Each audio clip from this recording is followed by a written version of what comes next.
think. Yep. Okay. Yep. We are beginning. I'm here with Michael Koenig, who was a lab manager at the Idea Realization Labs at DePaul University, where we worked together for a number of years. Now really, Michael's in Kuwait, so hopefully our connection is strong. And I have to thank I have to thank you for rescheduling. You're in Kuwait, and I flew in from Portland, and I got in at 4 in the morning, and I emailed you at 5 in the morning our time and said I'm sorry, but I can't. I'm so tired, and I felt so bad doing that because you're in No, Kuwait. don't worry about that. The time differences makes it easy. Your 5 in the morning is like my afternoon. Okay. And Michael is also the shop technician at the Idea Shop at IIT, the Illinois Institute of Technology. And Michael, what did I miss? And thank you for doing this. You seem to cover most of it. It's pretty straightforward there. Okay. All right. Well, okay. So, I figured your experiences straddle kind of two different innovation centers. And I figured with those experiences, you might be able to, do a little comparison contrast. We talked a little bit before I started recording about how I talked with Jake, who has kind of a similar experience as well, both at the Idea Realization Lab and now at Northwestern. But before we dive into that, can you talk a little bit about the Idea Shop, what its mission and goals are, and what your role is there, what you do? Yeah, so the idea shop itself, it's kind of a mixed bag. So at least when I started, there wasn't really major goals of the space. It was more space used to support only a few classes and basically just be a space for people to come in and work on projects. But as kind of growing through the space, it was primarily meant to support. There was I'm trying to remember the names. It's been a while. Yeah. But basically, God, what are the names? Industry supported classes. So basically, the professors would partner with different industry partners. So there was a partner with Big Monster Toys out of Chicago, as well as like Wilson for a couple of them, to basically help them basically solve a problem. So we help support, especially the Big Monster Toy class, basically training the students that were in that class to use the tools to be able to prototype potential toys and game ideas. So that's where the space started to grow into prior to where I was leaving, is that we worked more to support these classes that were growing around the space, and then vice versa, then the space would grow with the different offerings that we could provide since we were there, since I was there. So that's really interesting. So it seems very industry driven, which is maybe slightly different from some of the things we were doing at the labs at DePaul. There were some collaborations, I suppose, with industry, but a lot of the work that happened there was more student driven and what students were interested in. Whether at the Idea Shop or the Idea Realization Lab, I'm wondering what are some strategic approaches you took in either of your roles to support either student led kind of work or to support industry focused kind of work. And when I say programming, ways to get people in, ways to keep people engaged, what are some successful models that you notice in either of these spaces to keep people engaged and get them working? Yeah, so at the IRL, with the workshops that we had going on, what eventually evolved from our Fun Friday workshops that we built towards kind of the later half of my time there, those were a great way to encourage student engagement with the shop, as well to help grow the different programs and to give the students a base understanding of the tools that they're utilizing. When stepping into my role at the Idea Shop, that was a big thing that was lacking, at least from my first impressions of the space, is that it was very much kind of an on-the-cuff, like students would come in and be like, I want to learn this tool. And then you kind of had to teach them in the moment, or if you had time, walk them through it, or else there was potential of just user errors with a lot of the tools.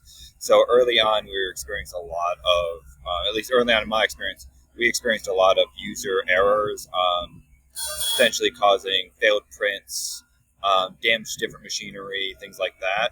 That seemed to kind of have been an ongoing issue after COVID because when I came into the idea shop, it was a fairly new management shift because the manager that was through COVID had left prior to right after COVID. So a new manager was in, which kind of flipped all of the lab policies and procedures kind of on its head because they basically had two very differing ideas of how to run the shop. The one was very locked down and strict, where it's like you have to go through an 18-step training in order to use this tool. Very in-depth, great for someone to learn how to use something properly, but was very almost gatekeeping what you could do in the shop. Versus someone that basically had no regulations. It was just come in and use the tools as you want, as long as you're not causing danger to yourself, basically. The only thing that actually had training when I started was the wood shop. And that was a hour-long course to just make sure that you knew basic safety procedures of how to operate within the shop. It took us a long time, and that I kind of fell back onto what I knew from the IRL to start building out more or less a curriculum to help kind of facilitate increased user activity by encouraging students to come to a class to learn how to use the tools so they weren't as intimidated from something they had no idea how to use. And a lot of the tools could be fairly intimidating, as well as to then encourage the student workers to develop workshops and trainings that would emphasize a project versus just learning the basics of the tool. I see. Because at the IRL, I found that was one of the best things that we came up with. Basically, having a longer workshop or time frame that students could come in and actually then walk away with more or less a finished project, versus I'm coming in and learning the basics of how to use a tool that now I have to come up with my own ideas to do something with. And I wonder, when you're teaching them, you're at the idea shop and you're teaching these students how to use tools to make a specific project. You'd mention kind of those commercial I don't know if I want to call them objectives, but they were partnerships or things like that. And how did you balance those relationships in the commercial space with giving students also the creative freedom and the balance to kind of wander a little bit? Or did you run into that at all? So the one class that we had a real direct involvement with was the toy making class with Big Monster Toys. And that one, they kind of encouraged the students to wander and take their ideas where they went. They gave them general guidelines of hey, it is still a class project that you still have to produce something, but it allowed them to it basically throughout the class, they had different projects that they would do to kind of learn the different tools in the shop. And then they could take and involve whatever one of those projects or none of them and create kind of their final project that they would then work with. They would have demo days with the industry partners, as well as play testing with the different age groups. So we would have middle school students come in and play the different games to see get their feedback on how fun it was for that kind of age group. So they were able to get kind of different age ranges for that. So they both got feedback from a potential user as well as feedback from the actual industry partner to kind of guide how they might evolve and produce their game, more like how they would if they were actually coming to working in the industry. That they would bring it to their boss or whatever. It's well, we might want to change this here. This doesn't really work. And then they would take it to a play test. And that play test would give them some more feedback on how the different player interactions or how a child might actually interact with the toy they built. I see. Okay. So you've got a lot of people coming through the space, it sounds like there. You've got everything from kids to students who are working on course projects to students who want to work on projects for their school just independently. You've Yeah. got faculty coming through. So a lot of different audiences, a lot of different people to think about. And I'm wondering, as these people are coming through, what is success look like for you? What does success look like for the shop?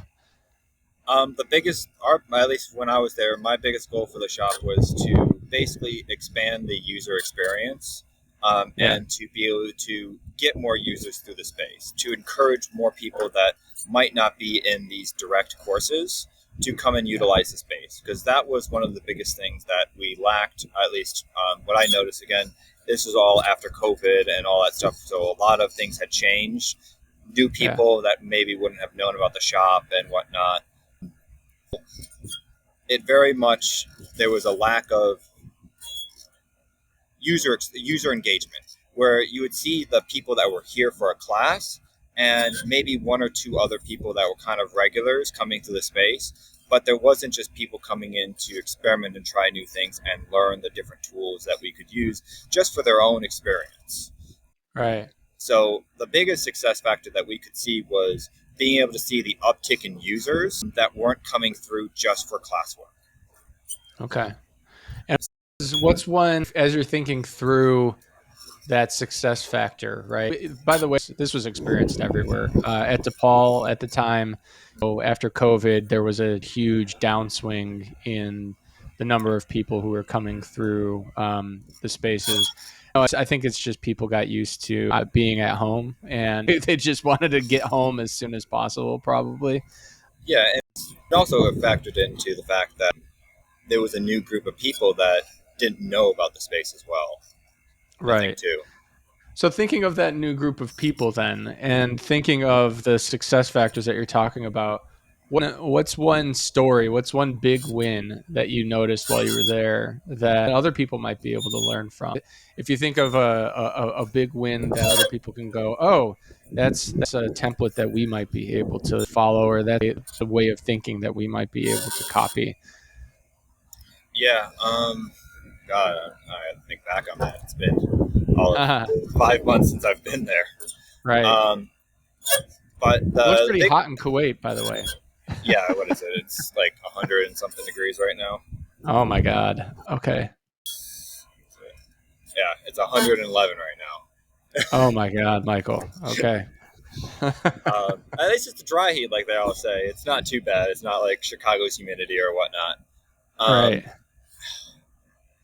that one's hard because it's like there was a lot of little wins we had of like, especially through classes and stuff like that, where we were able to basically help a student that just took this class because it sounded interesting kind of get excited to work in the space, where they're like, oh, I would have never probably have experienced or tried this out if it wasn't for this class, and now I want to do more.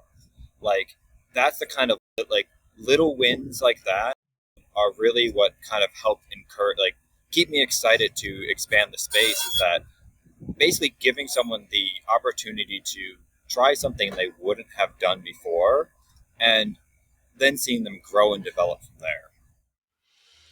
Okay. So not like necessarily a big specific win, but definitely the kind of the template that you would look for in wins in these kind of spaces, which is students who might not have, they're not engineering students, right? Necessarily, they're not, uh, they don't feel natural when they're around some of this kind of equipment.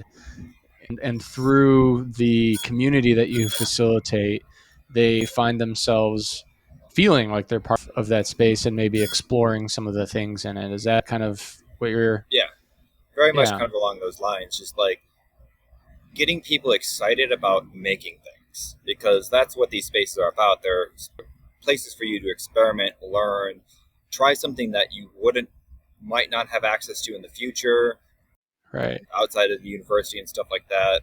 And it's like Right. getting them excited to experiment and try those new things, learn new Yeah. tools that they could take to a work environment as a designer, as a whatever, and bring that experience that they then will have a better idea. If you're a product designer, being like, oh, I can't use this maybe this fabrication method won't work for what I'm doing, and they're a better, all well-rounded individual that they can take some of those experiences from the shop and Yeah. apply those to something that they wouldn't have necessarily directly connected it to originally. One of the things that I've noticed in some of these spaces and having conducted some of these interviews now too, is that the element of, well, two elements. There are two elements that are important for making people feel like they're getting them comfortable in these spaces. And one of them is, the space itself, the things that are in the space, that occupy the space, the furniture, how it's oriented. And a lot of that, as you know, for the IRL at least, was all on cast. Everything's on wheels. And that's so that the community can reconfigure it as it sees fit rather than it being a static space over, years. The second thing is community, and not just the sense that I belong here because I know how to use the things, but I belong here because I want to be around the people in the space as well. And I'm wondering how you went about at either of these spaces or both, developing the community that made people feel welcome and develop a space that made people feel welcome as well. Yeah, so that was it is it's a challenge, and it's like I don't feel like we necessarily cracked the code yet, at least at IIT. Like when I left, we were still working on building that community engagement. Like we Yeah. had seen a great increase in the number of users, but like we were still working towards that end goal of encouraging different clubs to participate in the space, getting more organizations, groups, whatnot through the space versus a lot of individuals. Mm. But one of the hardest factors I found with that space in particular was the dual nature of it. So it was actually split between two different rooms, divided by kind of a main hallway where our cafe was located. So the two different spaces, we had a wood shop and like laser cutting, CNC on one side, and then we had like our assembly area, which had our sewing machines, like heat press and 3D printers on the other side. So it felt very like disjointed. So people might know one side but not experience the other, and Mm. it was hard to kind of get that flow right. So I think we are still kind of working through how to get people to engage with both sides, and the best layout, especially because one of the biggest things we found was the CNC. You need to program the CNC, but all the machines that could program were on the other side. So you had to go to the other Uh, side, program, bring it over, plug it in, and go from there. So So can you talk a little bit more about how, because it sounds like there's an evolution of this space post COVID, probably earlier than that as well, and that has to do with a number of factors. It sounds like too, right? Both people and management related. You came in and kind of made some changes. It sounds like to the way workshops were run and things like that. And I'm wondering like two things, and one of them is what were the catalysts for those changes? What did people notice? And some of them were just forced. It sounds like somebody left, and so that happened. But some of them had to be things that you noticed as areas for improvement. And I'm wondering, what were the things that you noticed? How did it evolve? And then also, as you implement these programs, and this is a key part of the question here, how do you ensure that these new processes and programs that you're implementing are sustainable and can be carried over time, that other people can implement them as well? yeah, so at least some of the processes that really we had to make kind of major changes to was one, the culture that the staff themselves presented in the space, Mm, because like any space, normally we have a lot of student workers, and the biggest thing is managing those student workers and encouraging them to engage and be engaged with those people coming into the space. We had initially when I had joined, um, it felt very much like a free-for-all, where the student workers just kind of left. They would work whatever times they wanted. There was no schedules or anything. They just kind of came in and worked. which was kind of a hard thing to work around because you just didn't know who was going to be working with. But moving through that, developing things like student handbooks, having actual set schedules, which were not necessarily liked by the student workers because they liked just being able to kind of do what they wanted. Who doesn't? But Yeah. it helped improve the environment that we had in the space because then we could schedule those workshops. We could actually be like, okay, I know this person who is an expert in this tool is on this day. And it allowed us to actually have a little bit more structure for people to understand what days served what kind of tools. But with that, it also helped the student workers feel more engaged in the space, which made it more of a welcoming space. It wasn't so much of like, I don't know who's working. I don't know if this person actually works here, and they're just here all the time kind of thing. So it gave the space a little bit more of an identity so that people felt like they could actually ask those questions if they didn't know how to do something or they forgot how to this step of a tool. Right. So that was kind of a big change we had to make.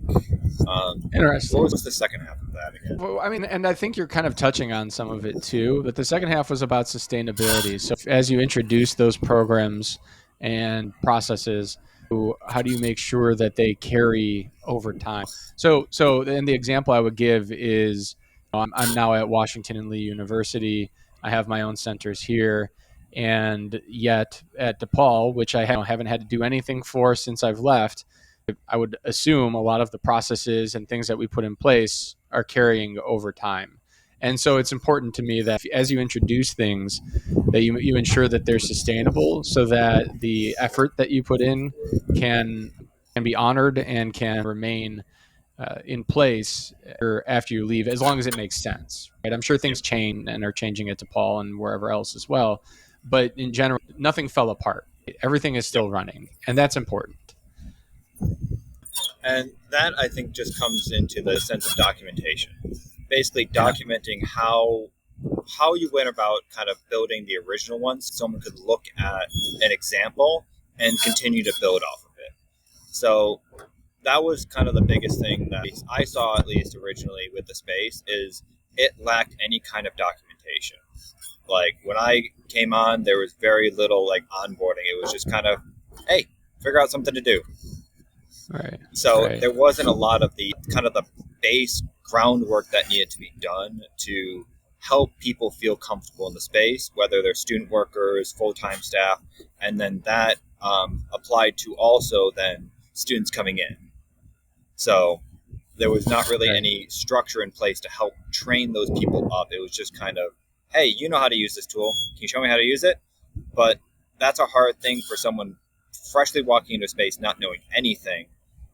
A lot of times that's really hard for them to come up and be like, can you show me how to use this? I don't know anything about it. Yeah. So building that process that they no longer have to ask, they can just attend a class basically that is an hour long or whatnot, and they get that training, and then they know, oh, this person taught this class. If I have questions, I can always go back, or I can reference this guide that we have. Like building those base structures to help give people that comfortability in the space, and that engagement with the staff as well, so that they're not afraid to ask the questions. Because that's what I've seen through both spaces and just in general. In even here, people are afraid to not have the answer or not know how to do something, and that being able to admit that you're like, I don't know what I'm doing. Can you help me? That's a very hard question that's a very hard thing to say to people, for a lot of people. And it takes a long time to learn. I bet you've experienced that as well. It is something that you learn to do over time as you mature as a person, someone in the workforce, and just a human being. Yeah, I mean, there are a lot of excellent things in there that you said that I'd love to unpack. I mean, one of them is the evolution of not pretending that you know what you're doing, or at least knowing when to admit that you don't know what you're doing. There are certain times, I suppose, when you have to just kind of move forward and pretend you know what's going on, because if you don't, chaos will follow. But most of the time, it's good to admit that you don't know what you're doing. And there's as my teaching has evolved, because that's something you notice in students. You have to create a space for them to feel like it's okay to say they don't know what they're doing. One of the things that I do when I teach is, even if I do know what I'm doing, I pretend I don't know what I'm doing, and I make mistakes on purpose.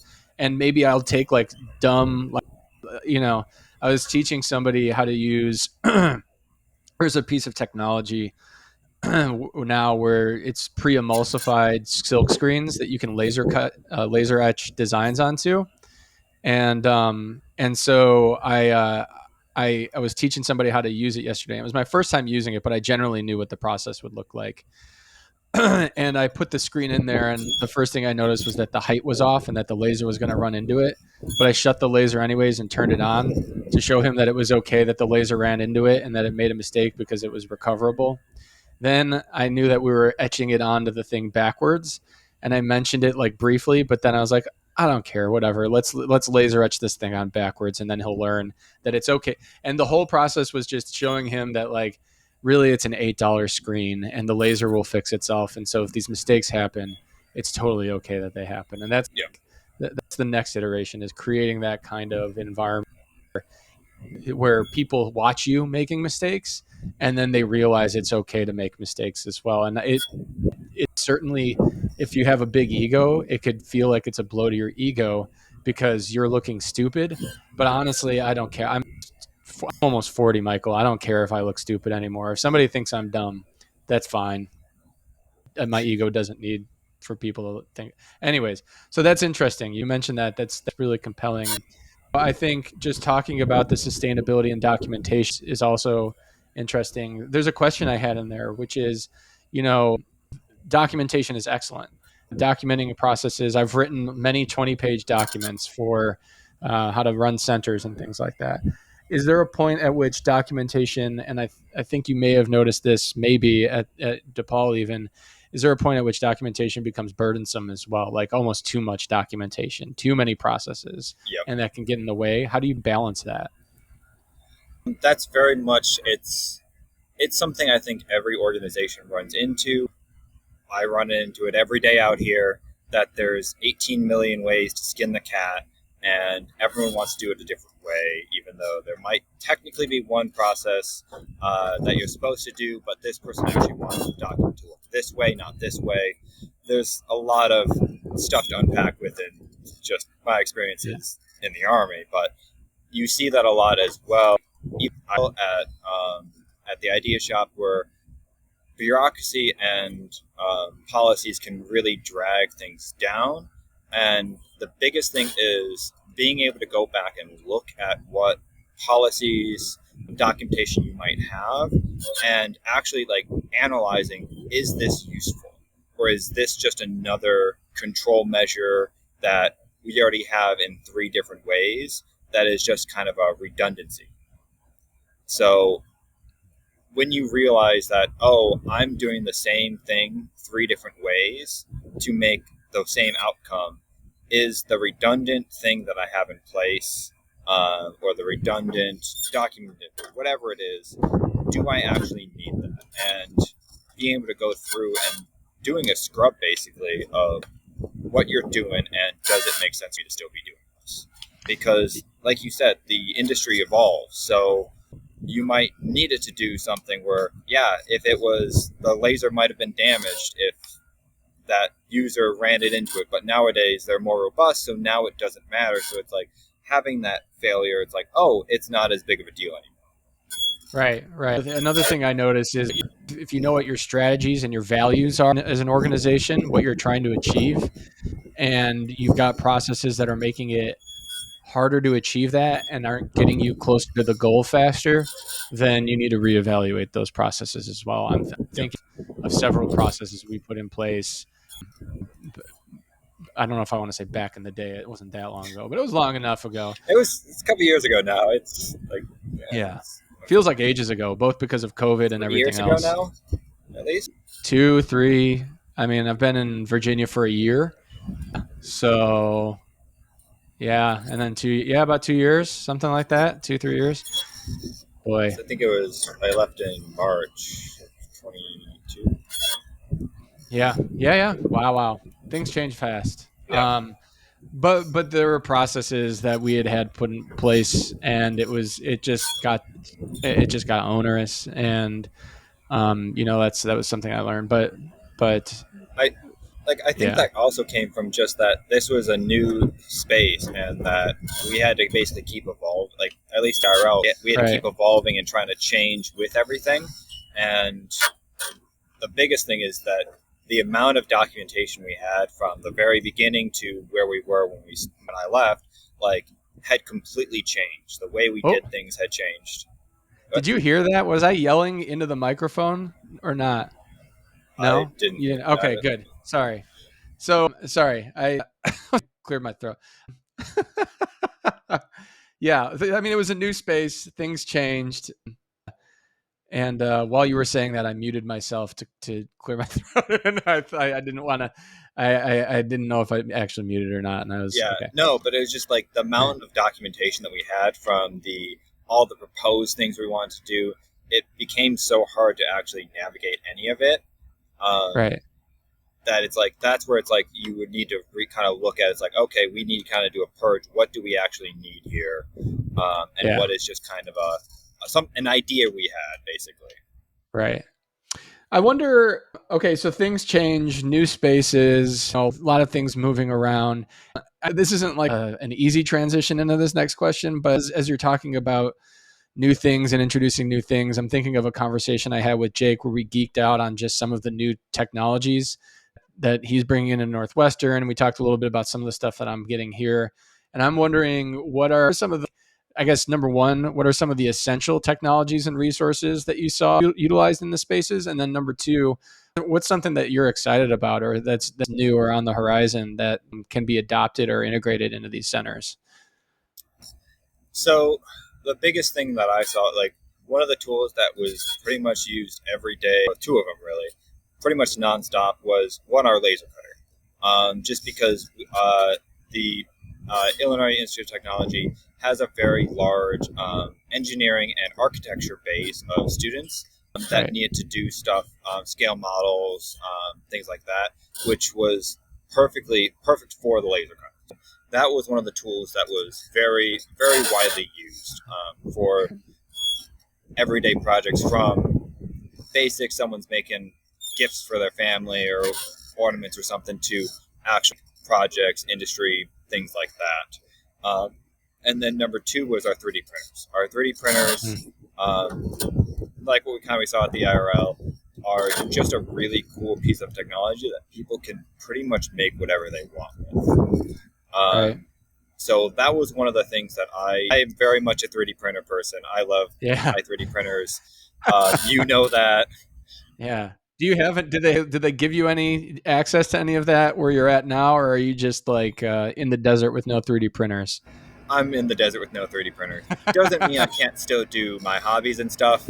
Thanks to Right. Amazon, I can get most of my stuff here. Nice. But yeah, not having 3D printers is like I see a lot of stuff that I'm like, oh, I want to do that, but I can't really do that right now. But funny enough, there's actually I'll circle back to that. Yeah. But going back to your original question, those are the two pieces of equipment that were like very heavy in use and in demand, especially kind of towards that finals season, because everyone's trying to do their scale projects and do their mock-ups and things like that require those tools. Something like, what was it, the limiting factors? I'm thinking of the Oh, piece of future technology technology. that's on the horizon that you're excited about. That's like, oh, if only everybody knew about this. And if you say the Elegoo SLAs, I won't be surprised. But if there's anything No. else you're thinking of too, Well, those are pretty. Those are more like mainstream now. Like that's not yeah, really an on the horizon thing.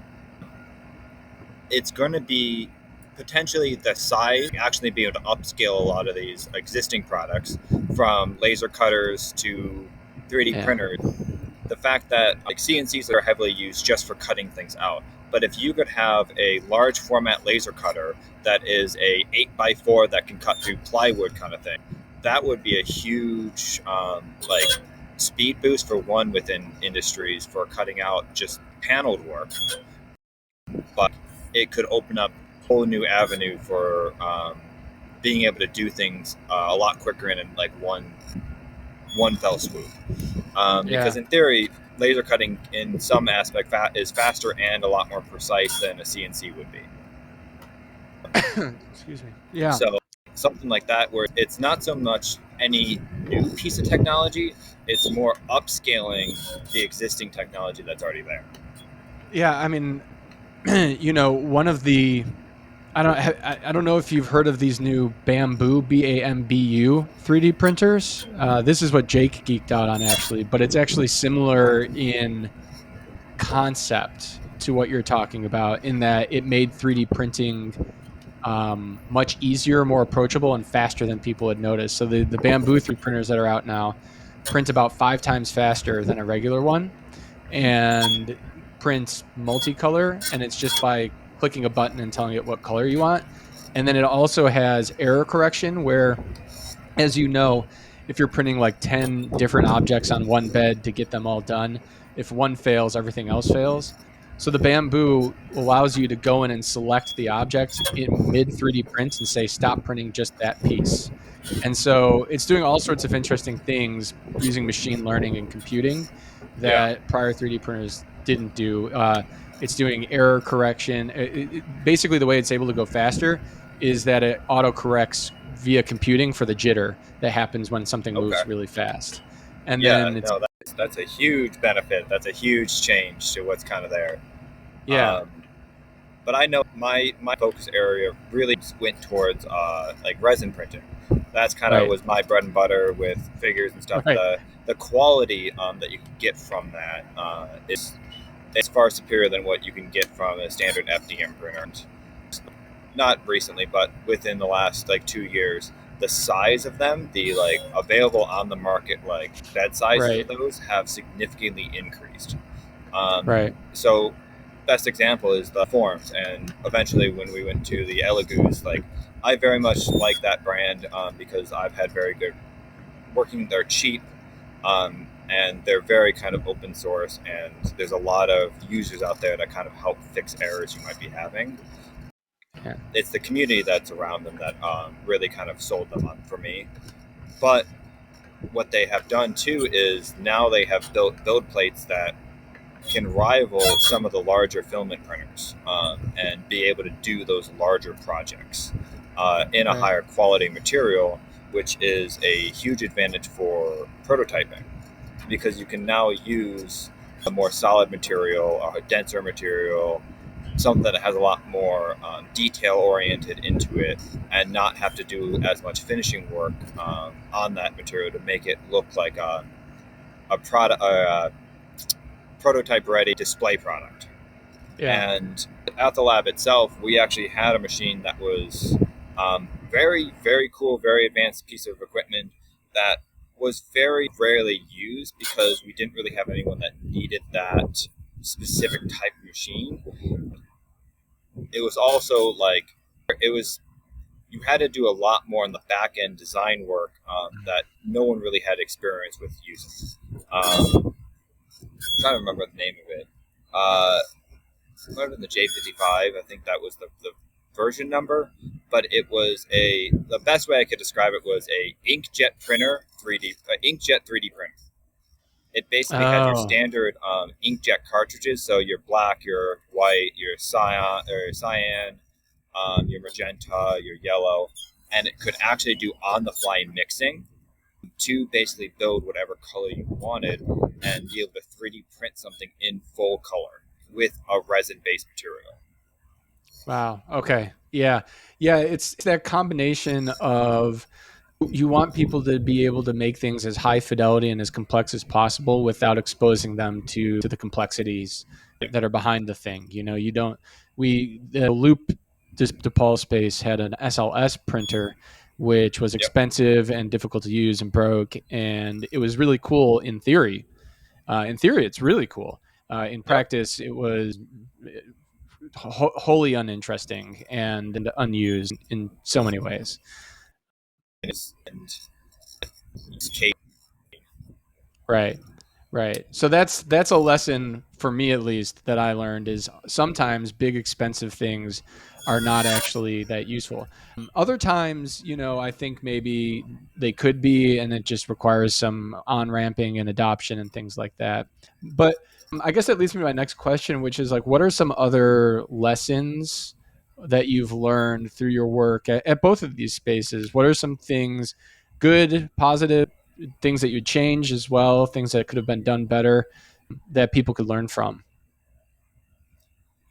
So that's interesting, yeah, because both spaces had they like eventually they kind of fell into the same category or style of like workshops, training you on equipment, things like that. Right. But one of the biggest difference, at least for me, between the two spaces um, is just the material aspect. So this is kind of leading into the main question, but at the Right. IRL, material is free as long as you weren't using it for business practices, things like that, like in mass manufacturing. But at IIT, it was something that the students actually had to buy. So there was no material to start out that was free. If you used a tool and you didn't bring your own material in, you had to pay for it from the shop. So that was a huge challenge for us just because the system that was in place wasn't fully functional for having people understand the pricing of material, things like that. And that was a challenge I experienced that I never was able to get a really strong hold over because it was hard for us to track inventory. We were basically a store. And that's one of the hardest things is tracking that inventory and having it available for people to come by when they need it. And the advantage the IRL had was that, yeah, we might not have something, it might not be in stock for a while, but we weren't trying to sell it to anyone. So it was just kind of like, hey, it's free, so if it's available, it's here for you to use. But if it's not, you can request it, but it might take a little while to get in.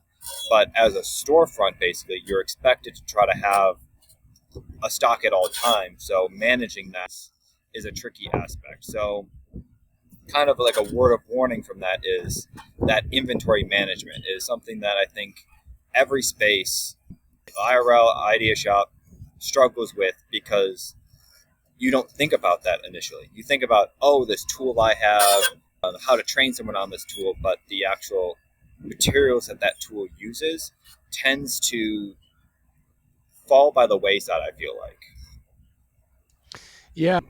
Building in that extra percentage for materials and also, quite frankly, for maintenance is critical. You buy something and it's brand new and it comes with some material and so everything's honky-dory for the first couple months and then you run out of material and it breaks and nobody wants to use it anymore and then on top of that you become known as the place where nothing works and so people stop utilizing the space is is a big challenge. And building it generally, I've found that 10 to 15% extra play for materials and maintenance is important. So if you buy a thing that's $1,000, anticipate that you're going to be spending $100 to $150 on it minimum every year, and that's a good way to think about what your actual real budget is too.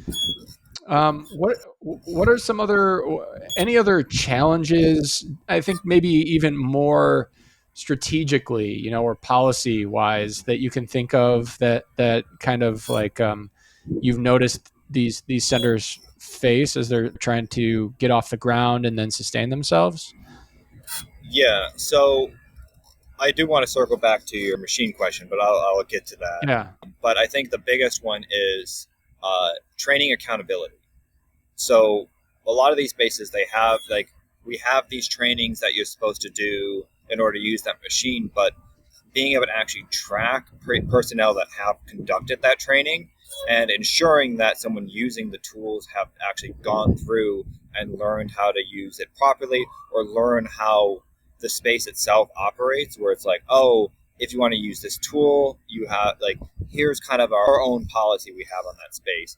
That's been one of the biggest struggles, I think, from both spaces, is that that accountability aspect of it is hard to track, of Right. like who's actually authorized to use this tool. Some things are easier than others because you can actually go and check it, or but you're a little bit more like, I don't want to say like hands on with, but like things like a wood shop, like you're going to be a lot more like, I'm, if you're coming in and I don't recognize you, I'm actually going to go into the system and check it to make sure that you have done our training, you do understand our policies within the shop, versus something that is a little less like actually physically dangerous to the individual, like 3D printing or something that someone might have learned from a YouTube video, and they walk in and are like, I'm just going to use this, not knowing that they can't just go and use it, basically. Right. Right. So you said you wanted to circle back to the machine question. Yeah, and Yeah. like that aspect of like machines being down for extended periods of time. Yeah. A Yeah. word of warning that I have is, from my experience with the Idea Shop, is kind of what you talked about, buying the newest, coolest piece of equipment. Yeah. Because some people are like, oh, because it comes into like, oh, I've got this budget. I'm told I have X amount of money, $100,000 to go spend on stuff. I'm going to go out and buy the newest, coolest thing because I've been given a blank check for this. Right. And what we ran into is a lot of the stuff we had are J55. They were Stratus. That Stratus J55. We had Stratus F370. Again, very cool 3D printers, but very hard to maintain, expensive to maintain as well, because there was all, I can never get this word off. But basically restricted material where you only could buy it from them, so they could jack the prices up, all that other Oh, fun stuff. proprietary. Yeah. Proprietary, there we go. Yeah. Um, things like that, where it's like, one, having that, it's hard to work with, because now all of a sudden you're locked into one vendor. You have to use their service plans, their this why, like, you can't necessarily do your own maintenance on it as a shop, so now you're relying on someone else to come in and do that. Right. But then we had the other aspect of, we had a huge, it was a 2 foot by 4 foot laser cutter that we had. It was some new big whatever, and really cool, large format, could cut like quarter, like it was like a 90-watt laser, could cut like quarter-inch pieces of wood Right. if everything was working right. But we ran into an issue where it broke, and pretty much for almost an entire year, we couldn't figure out what was wrong with it. So, Yeah. and we had been like, because you got it through a vendor, so the company itself that sold it doesn't do the maintenance on it. The people like that, you couldn't get services to come out and like help you repair it, basically. And you had to go through your vendor. So, and then if the vendor didn't do that, you had to then find a third-party organization or someone else that could come out and fix it. Yeah. So, and the person that we found that does repair work on it, like, our headache was, we would call them and leave messages, send emails, and they would never call us back.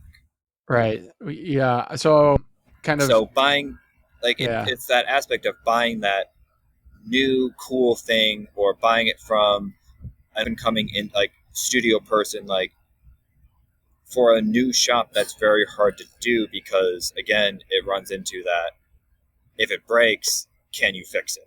Right. Yeah. I mean, bookending that thought a little bit, it seems like, and we'd run into this before too, where, I bought some tools, which were good, and then machines, which were not so good from Bosch and Dremel.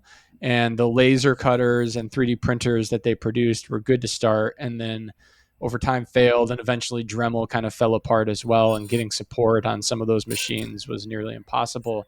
And to kind of go back to what you're talking about with for instance, with the Elegoo machines, where they're inexpensive and they're basically not really, but basically straight out of the factory from China. There's a bigger community of people modifying them and using them. And so when you do need support, you can go to the community and you don't have to rely on a company and it being around. I'm thinking of the same thing with now. And I'm kind of, this is a thought that just kind of popped into my head, but same thing with the inexpensive laser cutters. They're called K40s. They cost $400 or $500, but there's a massive community around those. Inexpensive FDM 3D printers that are $150 or $200. And it might be that they're not like the newest, fanciest thing, but it is true that they have a community around them of people who you can get support from. And it's also like I very much love those open source machines because you're not reliant on the company itself to maintain your equipment because they sell the replacement parts that they know break or get damaged from improper use. So they sell you the parts that you need to maintain your own equipment. Yeah. That are So, just like on yeah. Amazon that you can just buy a new Yeah. 3D printer head or a new bed or whatever it is that got broken, damaged, or Right. just wear and tear. So I have one question. I want to start wrapping it up because we're running up on the hour, and you're in Kuwait, Michael, as I'm sure you're aware of. But I don't want to eat up more of your time and the time of the United States, I suppose, with too many more questions. Hey, But I'm off duty at this point, so okay, well, I did not know that. So, but I suppose, of course, you are. So as we're talking about open source technology and like other trends, I'm wondering what trends you're looking at that will significantly or in some way impact the future of these sensors. What's coming on the horizon that people need to be looking forward to or thinking about in order to continue to create that kind of community and space and the abilities that we're talking about for people to make different things? What's coming up that people should be focused on? yeah. Do you mean by machines or Any of the technology? above. Yeah, machines, technology. You could say AI, but I'm sure everybody would say AI. But there's all sorts of things that are evolving. I think things are getting smaller, faster, more multi-purpose. There's a lot of stuff. I think the biggest thing that I see for spaces is building it around, well, one, a community, but also having not just the people that know how to use the machines, but also having some kind of curriculum to teach someone how to design things for the machines. Because from both the spaces, one of the biggest things I've always seen lacking is people love 3D printers, but not as many people know how to make the models for 3D printing. So Right. you're reliant on finding things from other people and Right. building like an all-inclusive space, like not just something that has a machine or a university aspect where I only teach the classes. You have to go find the machine somewhere else. Having that all-inclusive, like all-in-one space, that I think is kind of the future of these spaces to provide both the back-end software training to learn and make stuff, but then be able to actually physically print that out. And that was one of the things that I wanted to move towards prior to coming out here, was to providing those multi-tiered classes through our space, through the university, try to actually build and get professor participation to have them come utilize the space, that their curriculum built on that aspect. Kind of what we did with some of those industrial design classes that you taught at DePaul, that were built in the space, not just, oh, we have this space on the side as well, Right. but Yeah. that actually Yeah. built those into curriculums to encourage people to learn both sides of the tool. Yeah. I 100% agree that having a number of curricula that are tied into a space helps people get beyond that phase of imitation, which is great. The way I've heard it, and I'm not going to get this exactly right, is that people start out in these spaces by imitating and then they move on to modifying and then eventually innovating. Right? And that's the general process or template that they follow. And having curricula tied into the spaces help people move beyond imitation and into modification and then eventually into their own innovative things. I absolutely think that's important. I do see a challenge there that you're talking about, though, of getting people beyond that form of imitation, and it is a challenge, and yet if that can be solved for, I think that helps with all sorts of ways in higher ed too, because that gets people outside of that uncomfortable space that we were talking about earlier, or rather into the uncomfortable space. You want them to feel uncomfortable, and that's right when you move beyond the imitation and into like doing your own thing. Yeah. Well, that left me with a problem I have to think about now, Michael. I like that. I'll have a long bike ride to go on later today, and I'll be thinking about that the whole time. So thank you. So, Michael, I appreciate your time doing this. It's good to see. When do you get back? What are you going to be working on? What's going on with you? And is there anything you want other folks to know about? So for me, yeah, so I'll be back kind of end of the year time frame. Yeah, So and it's kind of then trying to figure out where I'm going to go from there. yeah, So I might stay and do something else with the army, try to do more stuff like that. Basically, get a chance to travel and just experience things that are very unique to this line of work. right, right. Well, yeah, And then it's then figuring out where I want to go from there.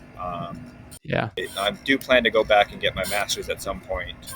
Don't know what yet, but do yeah. that as kind of my next kind of education step. Super cool. Well, we are recording the day before the 4th of July. And, or I don't know what day it is for you. I don't know if it is the 4th of It July. is still the third. It is 7 Okay. o'clock in the evening here.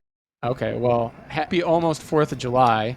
Thank you for doing this, for your service as well. I think that's important to acknowledge, especially as we're coming around to the 4th of July here. And it's great to have you on and to catch up with you. Yeah. Cool.